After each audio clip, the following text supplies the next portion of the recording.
Hi guys, I'm Kelly. I'm a recovered heroin addict. Wow. Can I say that again? I'm a recovered heroin addict.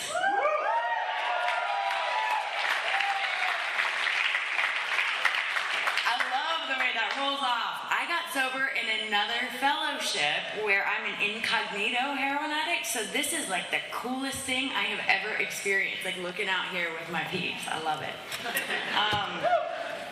First, I want to say thanks to Jeff for asking me to be here. I mean, it's such an honor. I mean, initially I thought he might have made a grave error. I was like, what? I know God wants me here for a reason. Thank you, DJ, my husband, for introducing me. He's gotten to see me at my absolute utter worst. Also, I've been blessed to, oh God, it's gonna make me cry looking over. That's not a good start, right? I'm at a convention and I start to cry almost immediately, and that's not good. My family's here, and that's my mom, my dad, my little sister, and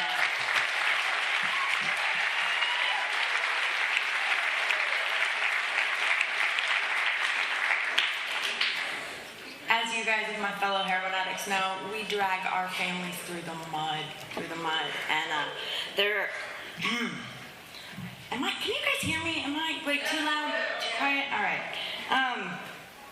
We drag our families, I drag my family through the mud, and it's such an honor to be up here, and I'm going to try to not cry anymore, at least till I can get some words out, but,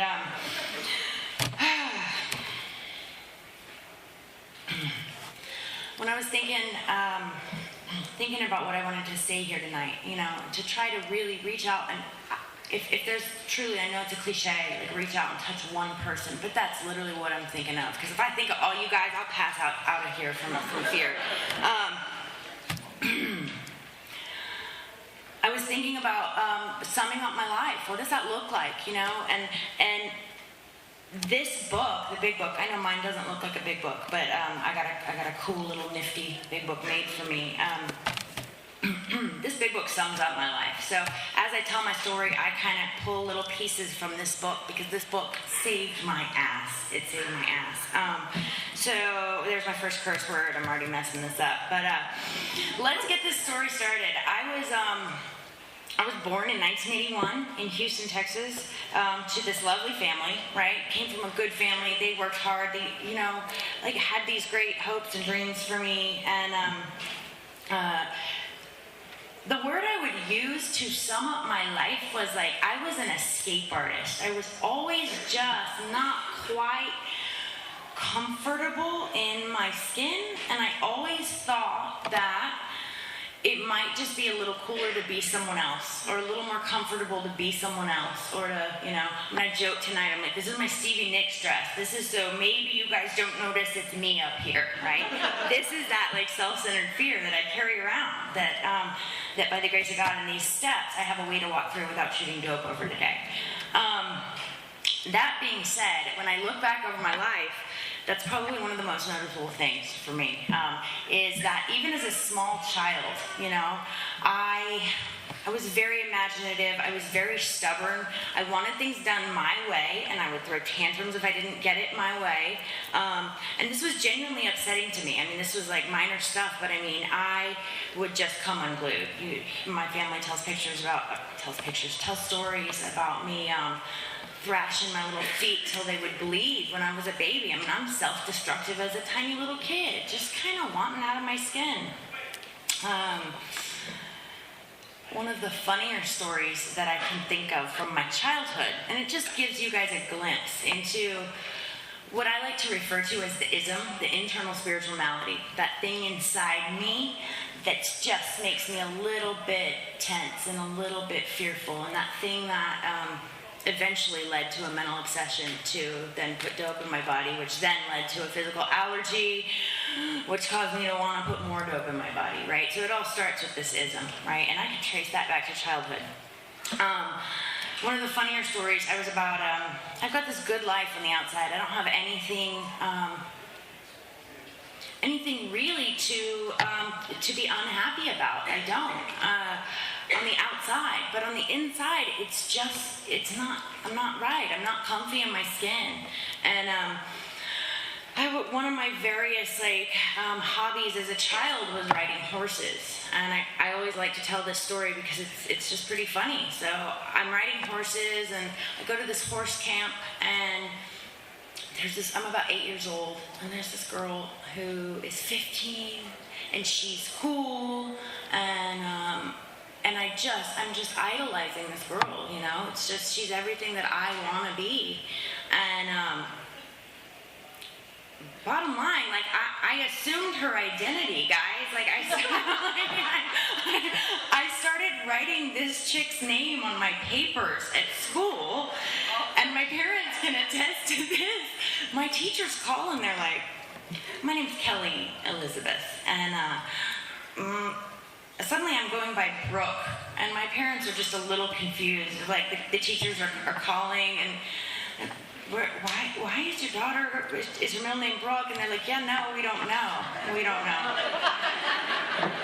This was one of the more interesting little forays in me trying to be somebody else, trying to be somebody that I wasn't. It was a good little nutshell of where I was, even at 8 years old, just not cool being Kelly, you know? And I don't know how long the Brooke thing lasted. I mean, not very long, you know. When I was about 12 years old, I got bit by the fashion bug, if you will. I grew up, you know, with people always telling me I'm pretty and and that made me feel important. It made me feel special, like I was worth something, right? And interestingly enough, and I'll get to that a little later in my story, it's rather unfulfilling to be recognized for simply being pretty. But at the time, it was good. I was like, okay, good, yay, I'm pretty, I can go do something with that. So at about 12, I decided I wanted to be a fashion model, and I thought that was going to fix me. You know, it's like the world would adore me, and then I would be okay on the inside.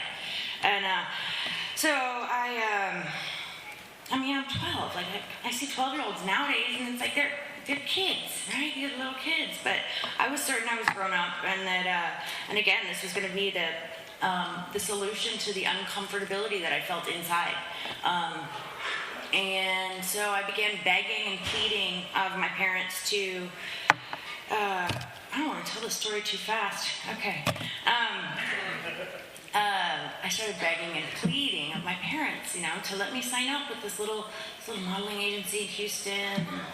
They let me do that, and I got to do some really dorky kind of JCPenney catalog stuff, you know, and wear like the stupid little slippers and nightgown in the catalog and look all silly, and, you know, and get to bring that to school. And actually I didn't. I was embarrassed to bring that to school. But anyway, so this starts out my glamorous career as a fashion model, and I did that for a while. It was good. It was okay. But the Houston thing and the little JCPenney, you know, nightgowns and slippers wasn't really working out for me. I had bigger dreams, and by this point, it's the early 90s. I don't know if any of you guys remember this. I'm dating myself a little bit, but it was kind of the whole grunge thing, right? Which is where us heroin addicts come into play. It's like my hero was like Kurt Cobain and Lane Staley and William S. Burroughs. And Gia. I like Gia. I mean, she's dead, but she's cool. So I had some interesting heroes, right? And so I set out to go be, well, Gia. And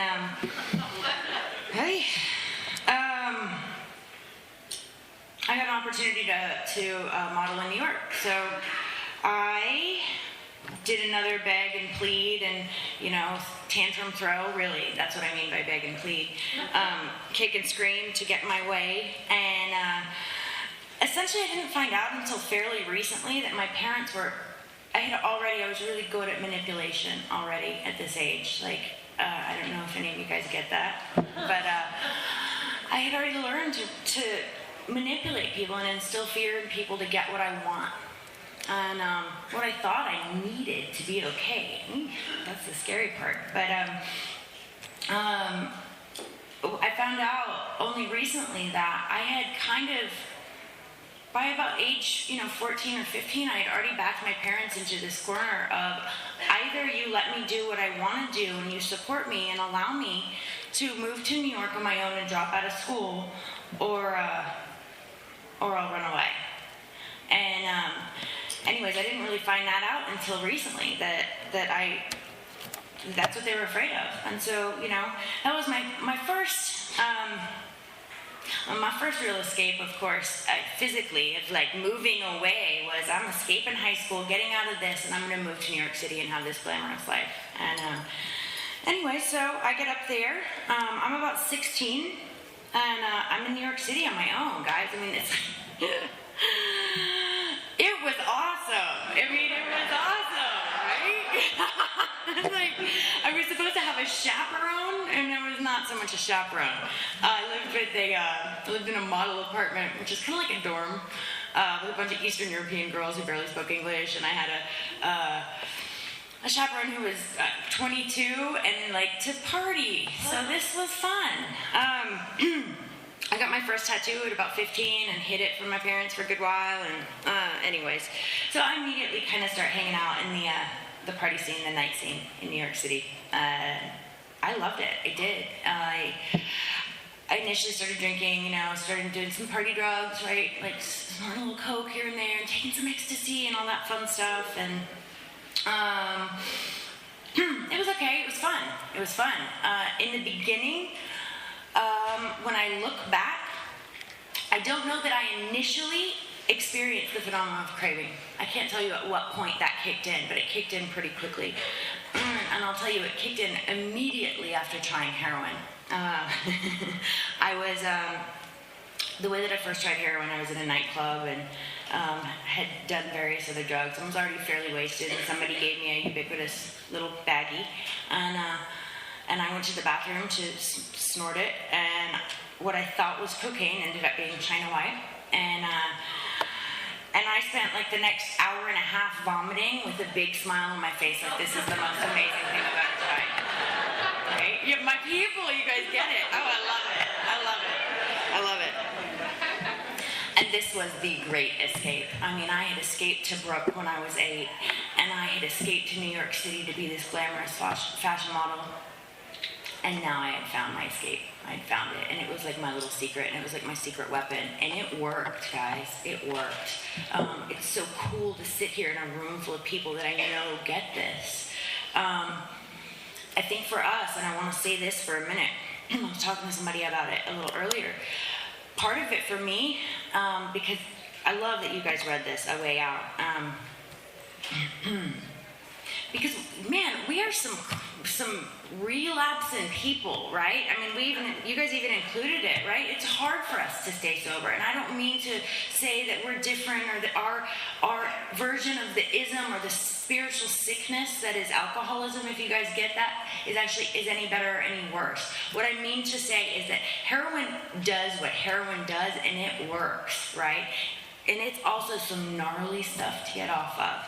And I was talking to somebody a little earlier about that. I didn't physically, I know I'm jumping around a little bit, but it took me so long to physically feel better when I would get clean for those periods when I would get sober, that I would just cave in. I thought, well, this is it. I'm just meant to feel like proud forever. Anyways, back to New York. I'm in the nightclub, and I spent about an hour and a half vomiting, and I immediately went back out to the guy who had given it to me, and I was like, what is this, and where do I get more? And it didn't take long before I was an everyday IV heroin addict. And and the good news is, at the time, like I said, it was the 90s. It was the grunge thing in fashion. It was grunge in music. It was really good to be skinny and scrawny and gray. And this was good. I mean, like, they thought this was gorgeous. Like, Vogue magazine is calling. Like, you look dead, and we love it.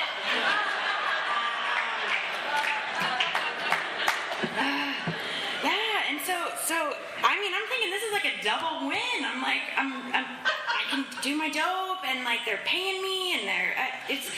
What I'm saying is, I had a lifestyle, guys, in the beginning that allowed me to do as much dope as I wanted. That got boring after a while. And by boring, I mean it's like I'm living a good life. I had a job that paid well. I'm a teenager, guys. I didn't know. I spent money like a drunken sailor. It's like, bottom line, I got bored with it. I was just like, all right.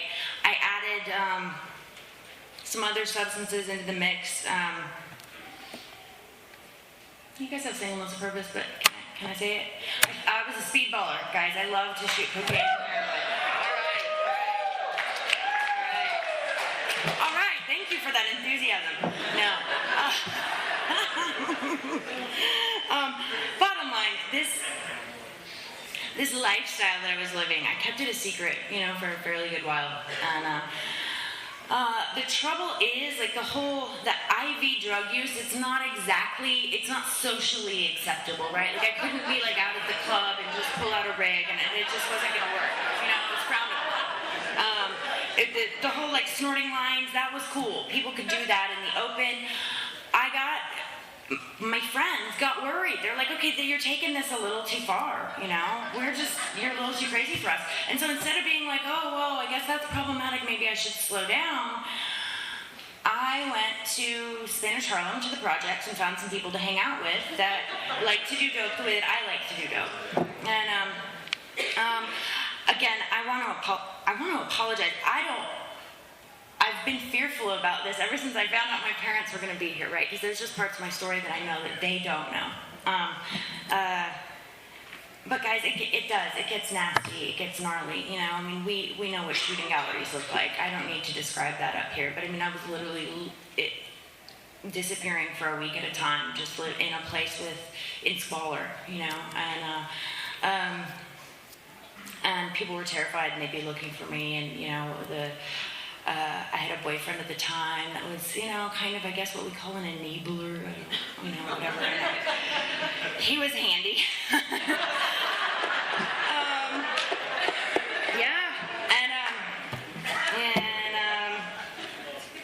Anyway, I had about 3 years of that, of getting away with it, right? It's like, boyfriend knew a little bit about it, whatever, but the important people, because I'm still a teenager, the important people to not know about it, of course, are my parents, right? Because what are those people are totally going to rain on my parade, right? And they did. I'm looking at my mom's face. I shouldn't look over there.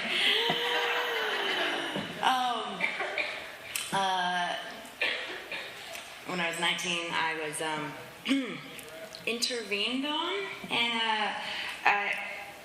to my recollection, and mind you, I was out of it. I got intervened on. I flew from New York City down to Houston, where my parents lived, under the guise of a surprise birthday party for my little sister. I did think it was off because it was in November, and my little sister's birthday is in December, so that was weird. But my parents are trustworthy folks. Like, I didn't think they'd lie to me,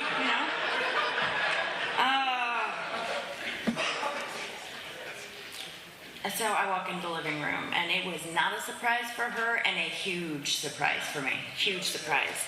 I think I am going to get emotional here because this is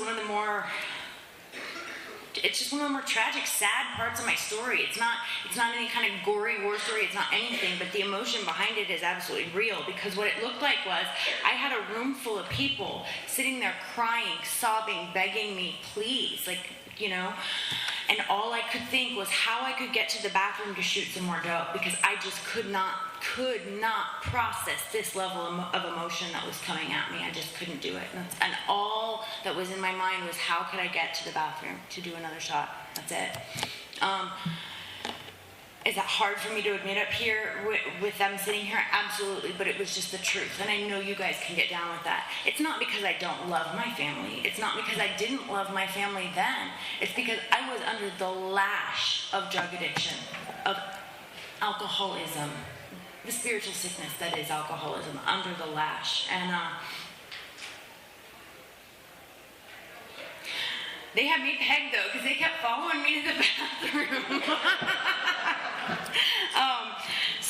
And I was given the ordinary choice at an intervention, which, at the time, didn't have a whole lot of meaning to me because I still had means. I didn't keep my means for long, but at the time, I still had means. And of course, the option was either you go to treatment or you can't stay in our house. And so, of course, I was like, well, I'm not going to stay in your house. And I took my dope and I left. And I had come down with about a week's, what I thought was about a week's worth of dope. The phenomenon of craving kicked in, and I ended up finishing it in about 2 days in a motel down the road. I went to go hop on a plane back to New York City, because of course now I'm out of dope, and my very first moment of clarity came on, and it hit me. I mean, now I'm out of dope, so now I'm just start the very beginning of Dope Sick, and I'm able to start maybe feeling some feelings and feeling a little uncomfortable, and everything that had just occurred 3 days before at this intervention kind of just hit me like a ton of bricks. And right before they closed that hatch of the airplane, I called my mom sobbing, and I said, I'll go to treatment.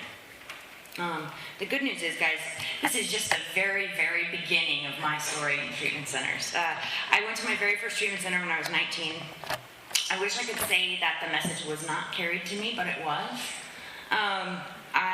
I was so blessed to be able to go to a place where they carried this book, and they knew the message, and they knew what this illness was about, and they knew the symptoms of this illness. They knew that it was a spiritual malady and a mental obsession and a physical allergy. But guys, I just wasn't beaten to a state of reasonableness. That's just the truth. It was like I still thought that it was working for me, and technically it was. It fixed me. I was still at that place where when I did heroin, I experienced the promises, right? And none of that cruddy stuff that begins to occur with us, right? Like I talked about later, I ended up losing these means a little later on. But at this point, I hadn't had the consequences. I just hadn't experienced them, and I just couldn't, other than the fact that I could see it was definitely upsetting my family, I didn't see any reason to stop, and I didn't want to stop. So that was at about 19 years old, and to the best of my ability, I ended up institutionalized in about 21 different treatment centers. Now, I didn't stay at every single one of them the full amount of time. It's like some of them were just detoxes, some of them blah, blah, blah. But 21 treatment centers I went through. Interestingly enough, I didn't tell you guys my sober date, did I? I got sober on October 10th of 2010, which is 10-10-10. I like that one. It started a long, tedious process. What the book talks, the book talks about it. This is a long, tedious process for some of us. We hope it doesn't take as long for you. Pretty much summing it up. And for me, it was very long and tedious. I began like cycling in and out, and I would use treatment centers and detoxes as a flop, right? It's like it was a place that I was gonna go. I was gonna get kind of a cushy detox. Wouldn't have to go through the discomfort that is kicking, right? Or at least they would minimize it. And I would go, and I would just kind of jump through the little hoops, get my tolerance kind of back down so that I could then go back out and shoot dope the way I wanted to shoot dope without having to spend so much money.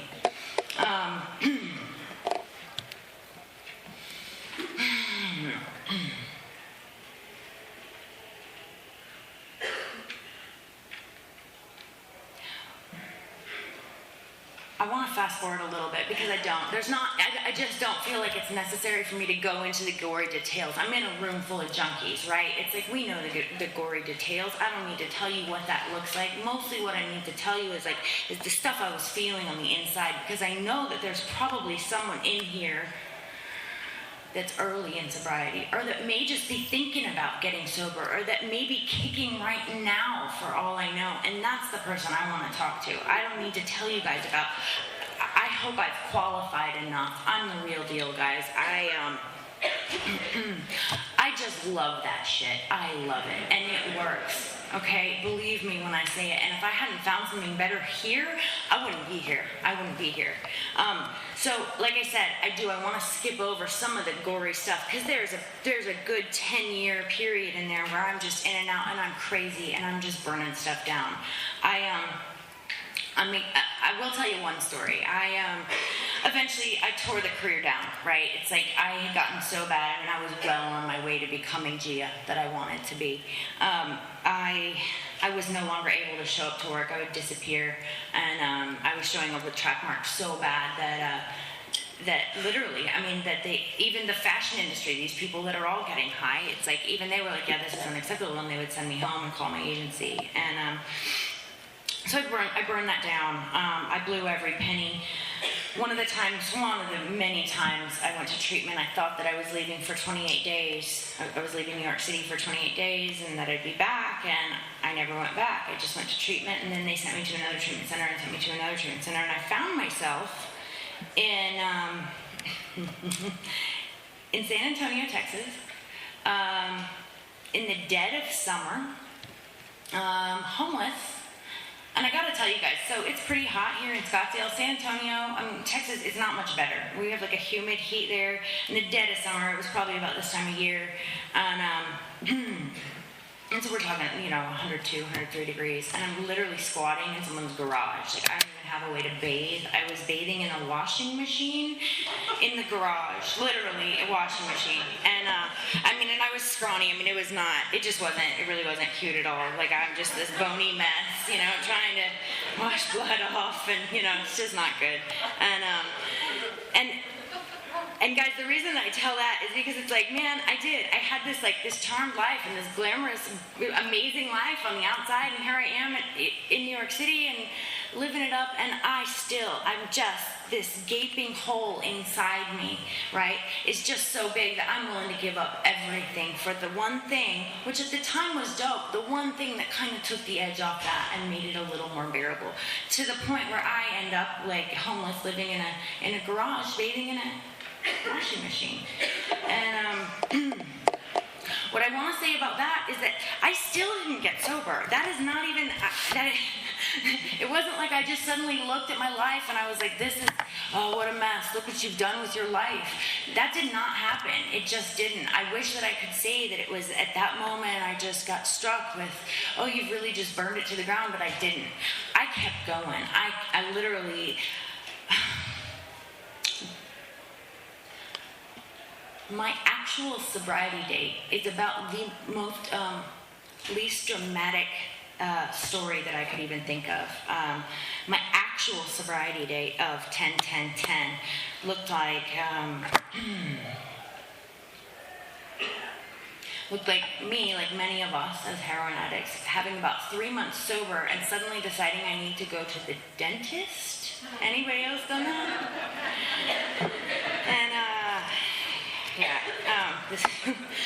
And what that looked like was having about 3 months sober, and I just go to the dentist, and they do a root canal, and my little mental obsession just starts chattering, which is like, well, it's perfectly normal to take Vicodin when you've had a root canal. I mean, everybody does it.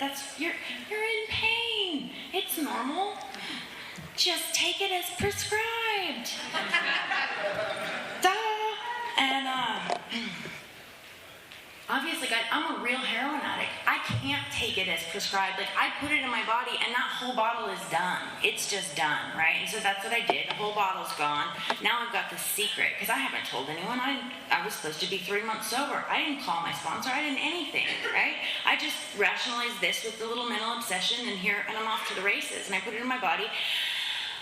The one thing, and this is just utterly by God's grace, guys, the one thing and that little God thought that I remember having at that moment was, I'm not going to lie to myself and tell myself that was okay. That was a relapse. I didn't get honest at that moment with anyone else, but I do remember having that God thought, which is, Kelly, no matter what you do, don't you lie to yourself. And by the grace of God, truly, and I don't use that lightly as a cliche, I mean literally by a power greater than myself granting me some grace in this period, I made it a year on that lie. And I wound up, oddly enough, and then this is how I know it's absolutely a God thing. I started, just like Dr. Bob, it talks about it. Happy birthday, Dr. Bob. Somebody told me it was Dr. Bob's birthday today. I think so.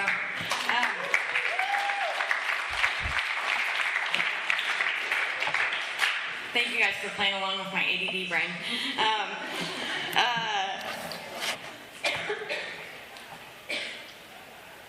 By the grace of God, I found myself on my actual 1-year sobriety birthday. So as in, one day after I took the Vicodin, I found myself at my home group. I had been working the steps just like Dr. Bob. Like after a relapse, I went back out and I immediately dove into the work. I immediately dove in. I made the amends I didn't want to make, the ones I was terrified to make. I decided, holy crap, this really does pertain to me. I was one of those people that I would pick out the steps that looked easy and and do that for a little bit, and then I'd get to the hard ones and I'd be like, no, I don't want an inventory. Ew, no. And I go back out and use, right? And then I'm like, okay, I guess I gotta do the 4th step. All right, I'll do that. Okay. And so I'd do the 4th step, and then I'd be like, oh crap, I gotta tell someone? This step? No. Oh God, I can't tell somebody that. And I wouldn't do it, and I go back out and use. I literally did this with every step, guys, and so this explains that window. Like every step I had to test the waters and make sure it pertained to me, make sure I was the real McCoy. And the whole point of that is I had, in that year, combined with God's grace and my willingness to dive into all of the steps, even the ones that are terrifying, I made it that year. And on the exact day of my real 1-year sobriety day, I sat in a meeting, and a woman who scared me was chairing the meeting, and she opened the book to the page in Into Action, to the instructions for the 5th step, where it talks about we presented to the world we presented to the world the face we wanted them to see. He wanted to deserve a certain reputation, but he knew in his heart he didn't deserve it. And guys, it hit me like a ton of bricks. Just sitting there. And I knew it was a God thing, and I knew it was that crossroads. I knew it was that moment where it was like, either I was going to get clear, raise my hand, and be like, I know I picked up a year chip 3 months ago, but that wasn't real. And get honest. Or I was going to keep the secret, keep it to myself out of fear, out of pride, not tell anyone, and that I was going to shoot dope, and I knew it right then. And so I did. I raised my little hand, shaky as it was, and I got honest. And I continued. From that moment on, that was just a powerful, powerful day in my sobriety, guys. I can't impart to you enough how important honesty is to me. The honesty is so important because I was such a liar. I would just lie about stuff I didn't need to lie about. Lies my default, right, is to lie when the truth would even be simpler, it would be easier, but the lie just comes out. That's me and my own power. And that day, that being such a, holy cow, wow, that fast. That day was a really, really big moment for me in my sobriety. Everything turned on a dime that day. I went from kind of keeping the secret, just like I had always done. What was different for me is that in the past, in trying to keep up appearances and trying to present to you guys what I thought you guys wanted to see because I wanted you to like me or to, whatever, and I was so afraid that if I got honest that, that you guys would eat me or you'd all run away or, whatever that ambiguous fear is, right?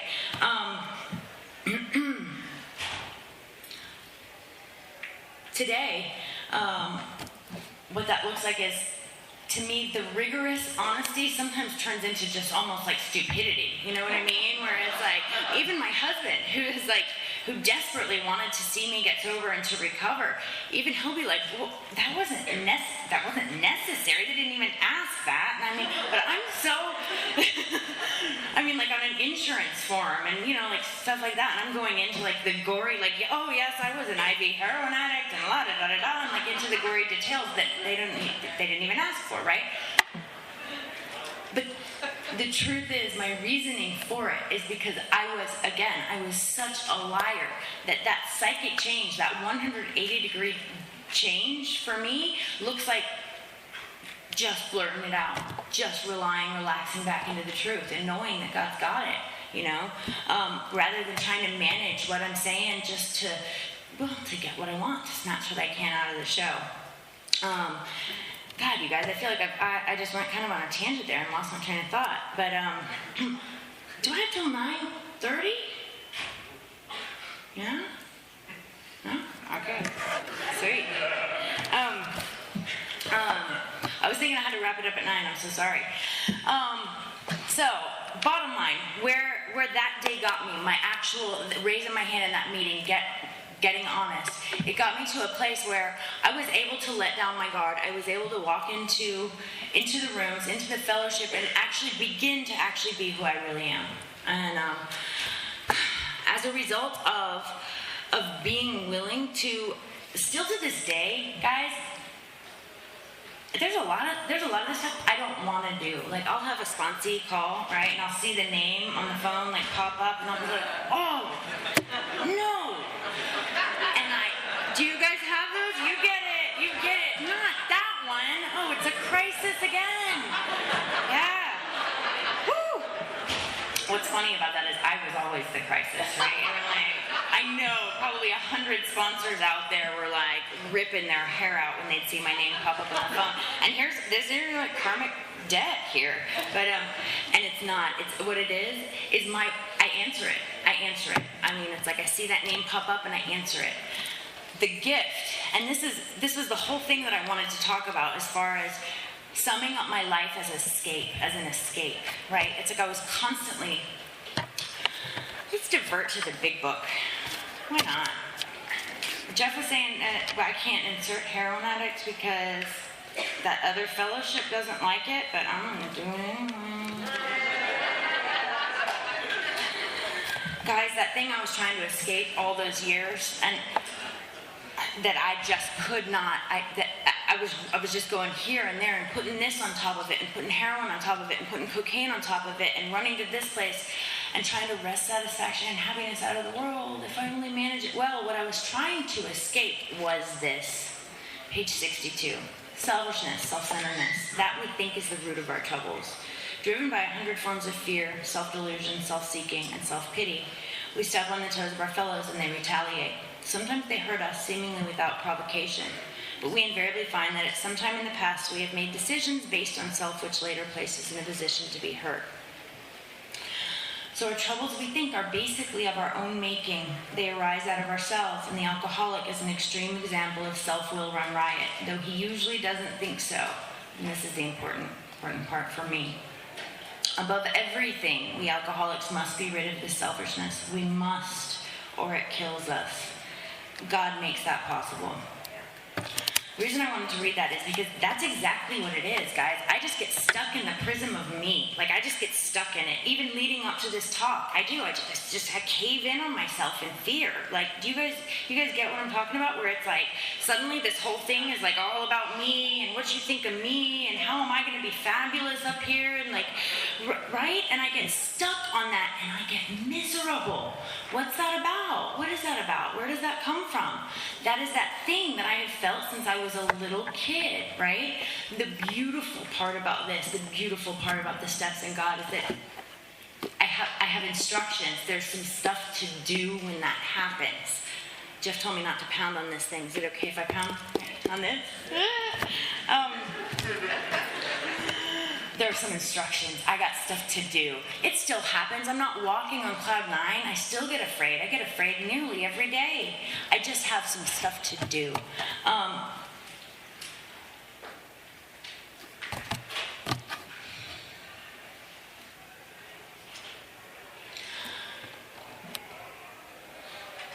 I spent my entire life trying to self-destruct.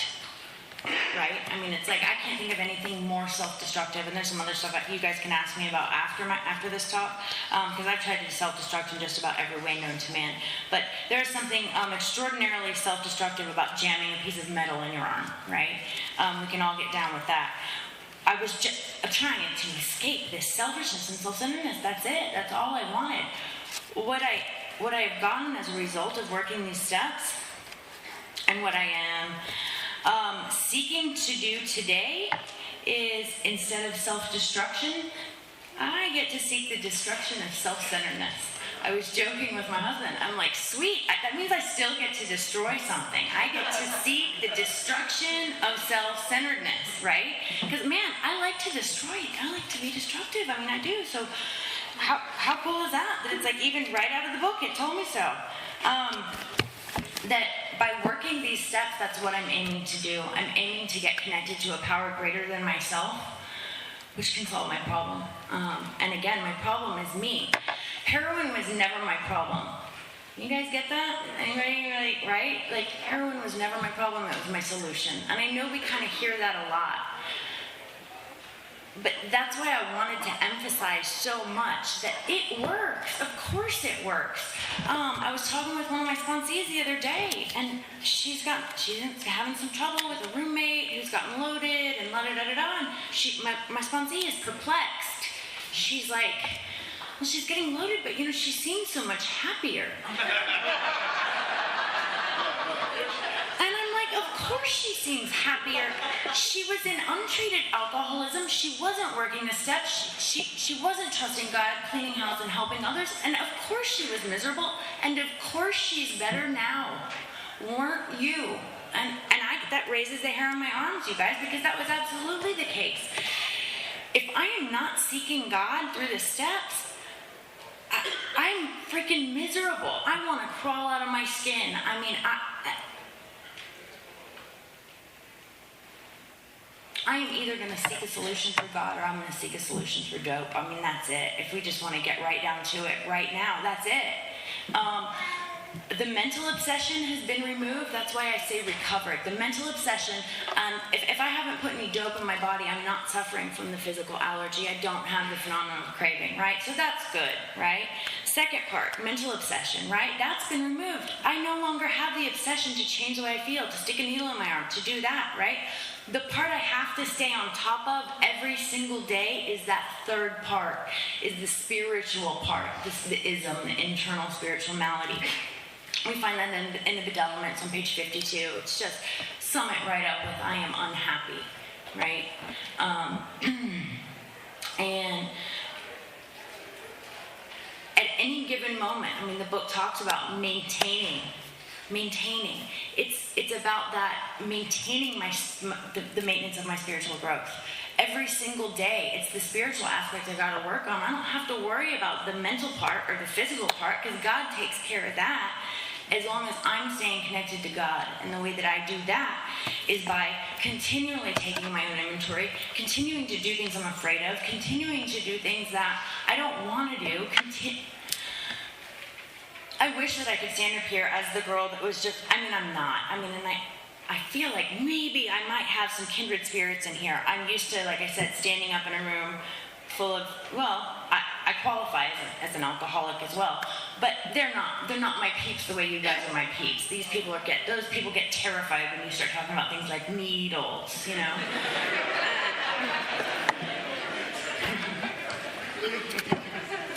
So I don't do that in that room. In that room I do. In that room I identify as an alcoholic because I am an alcoholic. But again, you guys are my peeps and my kindred spirits, and I know we gotta seek this. We were out there on the streets, we are some of the most desperate folks I've ever seen. It's like, right? Like we do some crazy stuff, like seeking that with the desperation of a drowning man for sure, right? When we come in here, it is my belief that it's got to be that same thing for us. And so that ridiculous, stupid, rigorous honesty that I'm talking about is so important for me. The answering the phone for the sponsee that I've talked to 14 times that day and just don't want to again is so important for me. Because the truth is, if I am not doing that stuff, I just get miserable and I want to escape again. My escape today,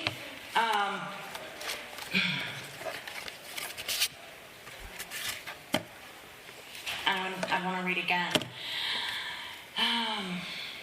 And this is from page 28. And I know I just mentioned it, but it's important. It's important to me. And It says, we, in our turn, sought the same escape with all the desperation of drowning men. What seemed at first a flimsy reed has proved to be the loving and powerful hand of God. A new life has been given us, or if you prefer, a design for living that really works. And that is absolutely what I have found in this book.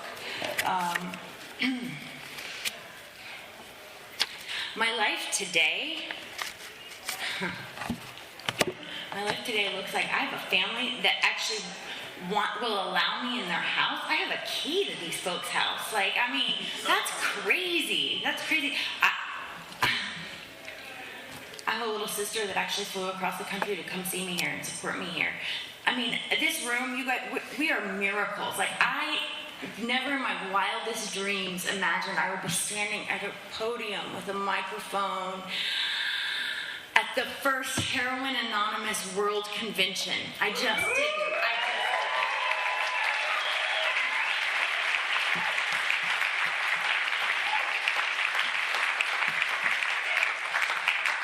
I'm still processing it now. Like, I don't know if I've completely absorbed the fact that I'm actually up here. My life today looks like I can be where I say I'm going to be. That's a big deal. That's a big deal because I was the biggest flake ever, you know. People can trust me today. I mean, people can trust me to not take their stuff. People can trust me, and that's a big deal. Like, because I was the biggest thief there was, you know.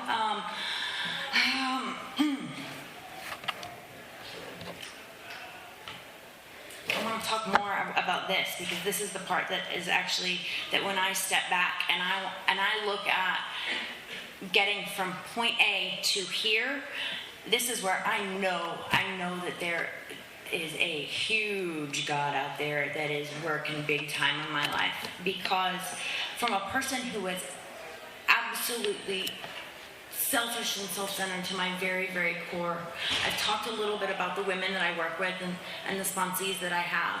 But every now and then when I kind of objectively step out of myself and look at my life and think, there are women out there that I have sponsored that have sponsees, and I don't want to lie, that have sponsees. Jeff, sorry about that. And when I think about the ripple effect in the pond that I used to make, that negative ripple effect that everybody's terrified and the family's wondering if I'm dead, and that ripple is just going out into the universe, just that negative ripple effect that's affecting people that I don't even know that it's affecting.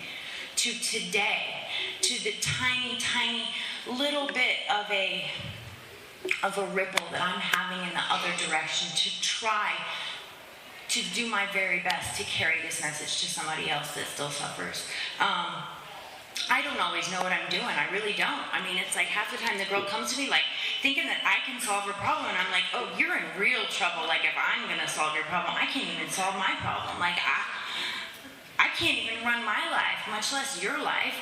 You need God for that, right? And so every now and then I got to do that double check of like, making sure my side of the street's clean, making sure that my stuff is clean so that my connection to God is good, so that I can then teach someone else how to get that connection to God.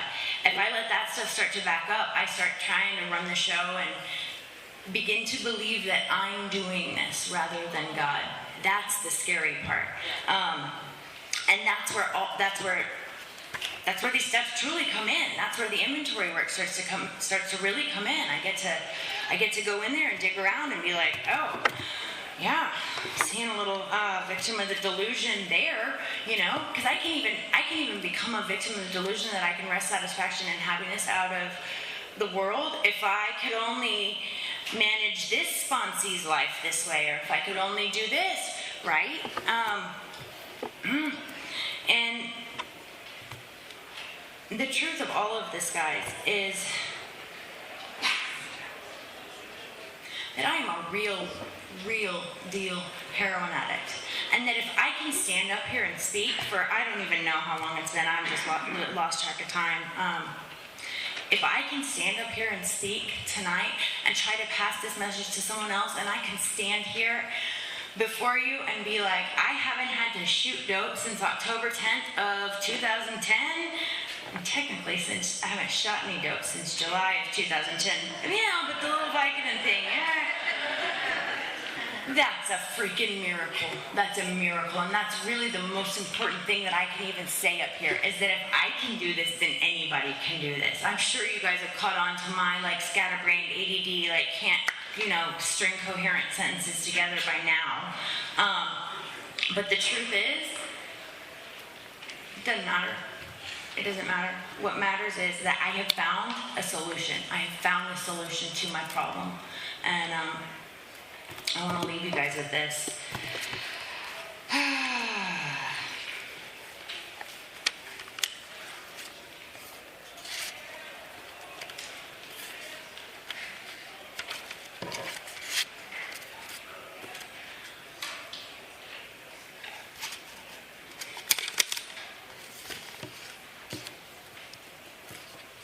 Simple but not easy. A price had to be paid. It meant destruction of self-centeredness. I must turn in all things to the Father of light, who presides over us all. These were revolutionary and drastic proposals, but the moment I fully accepted them, the effect was electric. There was a sense of victory, followed by such a peace and serenity as I had never known. There was utter confidence. I felt lifted up as though the great clean wind of a mountaintop blew through and through. God comes to most men gradually, but his impact on me was sudden and profound. What I can say, I'm one of those that God has come to gradually, but the effect has absolutely been profound. And I so appreciate you guys listening to me ramble on up here. Thank you so much.